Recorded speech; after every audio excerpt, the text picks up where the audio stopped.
Salut tout le monde, encore Maxime Tardif, votre pro de la copropriété Indivise. Aujourd'hui, un spécial étude de cas. Donc voilà, avant d'aller plus loin, je vous demande d'aller vous abonner à ma chaîne YouTube, à notre chaîne YouTube. Allez liker, commenter, posez-nous des questions, on est là pour ça. Je suis vraiment là pour aider les gens à prendre des bonnes décisions par rapport à leur immeuble, mais également ce qu'ils peuvent faire pour maximiser le profit sur leurs immeubles, tout en donnant accès à des logements à des gens qui en ont grand besoin. Aujourd'hui, c'est une étude de cas sur une copropriété indivise, puis je vous raconte l'histoire de cette copropriété indivise-là que j'ai créée avec des clients. Donc voilà, mon client Jérôme, c'est un Européen super gentil. Il m'appelle, puis il veut vraiment vendre sa propriété, mais il veut aussi maximiser les gains possibles pour sa propriété. Puis là, évidemment, il y a une propriété vraiment d'exception, parce qu'on reviendra dans une autre vidéo. Est-ce que c'est toutes les copropriétés qui peuvent devenir une copropriété indivise ou qui sont égales? La réponse, c'est non. Il faut certains critères qui rentrent en ligne de compte pour pouvoir dire, écoute, parfait, on a un bon projet entre les mains. Mais quand je rencontre mon client Jérôme, Jérôme occupait déjà l'immeuble, donc au troisième étage. Il y avait un super penthouse au troisième étage, donc vraiment une belle propriété, foyer au gaz. Et c'est un immeuble avec beaucoup de cachets, chose que les gens recherchent beaucoup dans la copropriété indivise.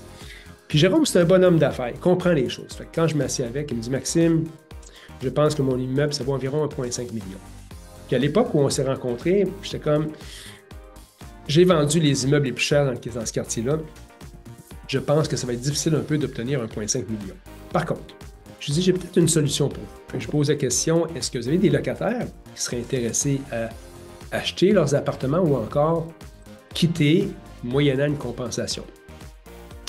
Il me dit, Maxime, écoute, mon rez-de-chaussée, c'est un organisme communautaire qui est là, mais qui sont là un peu de manière sauvage. Donc, ils ne sont pas vraiment supposés être là, mais je les ai logés là pour leur rendre service, mais on a une entente ensemble que s'ils devaient quitter, parce que j'ai d'autres projets, dans un préavis de 60 jours, ils quitteraient. Bon, ben, j'ai dit, c'est bien. Qui est au deuxième étage? Ben, il dit, j'ai deux jeunes qui sont là dans chacun des appartements. Un avec qui j'ai une très bonne relation, l'autre correct, ordinaire. Donc, il faudrait que je discute avec eux. Comment ça fonctionne, Maxime? Je dis, ben écoutez, je vous propose la chose suivante. Premièrement, vous n'avez pas d'hypothèque sur votre propriété, donc déjà là, on part sur des bonnes bases.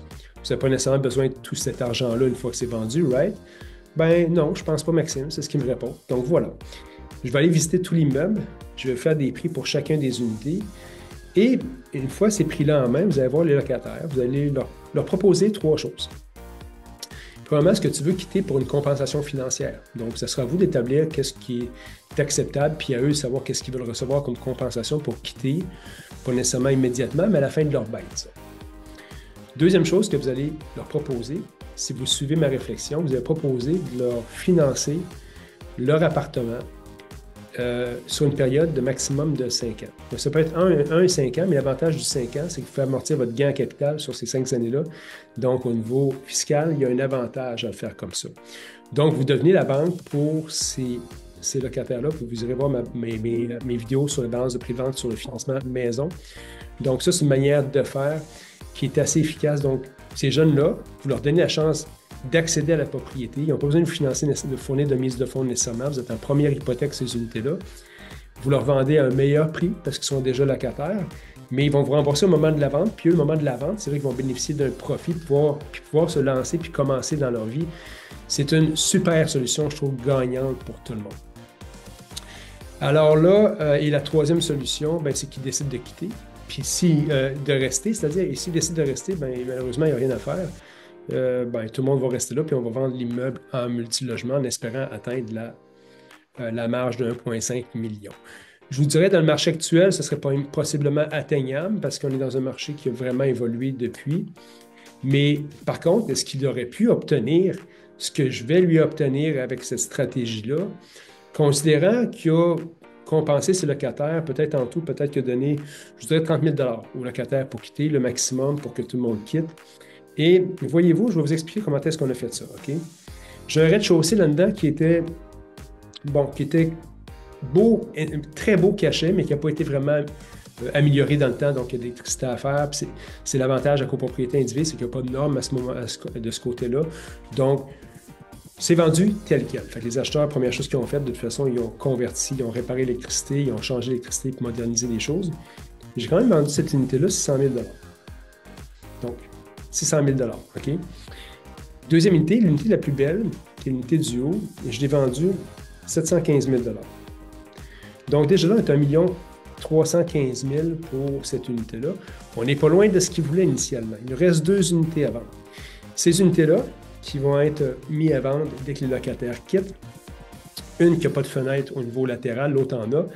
Et j'ai mis des prix vraiment conservateurs. C'est ce que j'aime faire quand je fais de la copropriété indivise avec mes clients. Donc, j'ai mis l'unité sans fenêtre à 329 000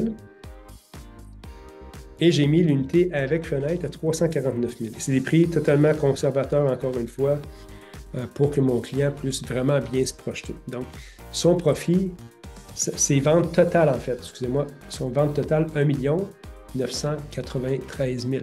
Si on enlève les frais inhérents, donc ce que mon client a payé en compensation, ce qu'il va payer au niveau de la convention pour faire la conversion, puis moins les honoraires. Donc, tout ça payé, donc il est à 1 879 000. OK? On enlève le 1 500 000 qu'il voulait, qui était difficile à avoir à ce moment-là. Mon client a fait l'équivalent d'un profit supplémentaire sur sa vente de 379 000. Donc, c'est comme c'est une des unités. Il l'a fait de manière nette en profit à 100%. Donc, ça, c'est le scénario idéal d'une copropriété divise, c'est ce qu'on recherche. Donc, vous allez voir, je vais vous parler dans d'autres vidéos des gens que j'ai rencontrés où on ne pouvait pas vraiment le faire parce que l'immeuble ne se portait pas à ça, mais ça, c'est un beau cas. Et j'en ai plusieurs comme ça où mes clients ont été vraiment gagnants de le faire comme ça, sont heureux de le faire comme ça, puis ça a été le meilleur conseil que j'ai pu leur donner. Donc voilà, j'espère que c'est un cas de figure, un cas d'étude intéressant pour vous. Si vous avez des questions, n'hésitez surtout pas à me les poser dans les commentaires. Maxime Tardif, le pro de la copropriété indivise au Québec de l'équipe Tardif de chez Royal Lepage. À très bientôt. Bye bye.